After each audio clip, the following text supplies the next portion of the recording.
মনে করুন আপনি কাশ্মীর বেড়াতে গেছেন। সময়টা শীতকাল আর আকাশও বেশ পরিষ্কার। আপনি হোটেলের রুম থেকে দূর উপত্যকার সুন্দর দৃশ্য উপভোগ করছেন। হঠাৎ দূরের জঙ্গলে একটা আলো দেখতে পেলেন।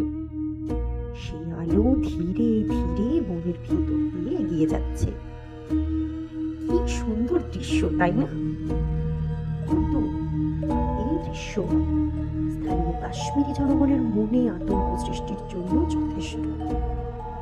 কারণ আপনি যা দেখেছেন কাশ্মীরি লোককথা অনুসারে একটি দানব হতে পারে, যাকে তারা ব্রাম ব্রাম চক বলে। কথিত আছে ব্রাম ব্রাম চক বা ব্রাহ্মা চক একটি নেকড়ের মতো দেখতে প্রাণী, যার সারা শরীর ঢাকা থাকে কালো চুলে, আর যার মাথায় জ্বলছে জ্বলন্ত মশালের মতো একটি চোখ, যা রাতে উজ্জ্বল আলো নির্গত করে। এই দানবটি বনে বাস করে এবং যদি কোনো ভ্রমণকারী এর পাশ দিয়ে যায় তবে সে তার পথ হারিয়ে ফেলে এবং সারা রাত ঘুরে বেড়ানোর পরেও সে তার নির্দিষ্ট গন্তব্যে পৌঁছতে পারে না।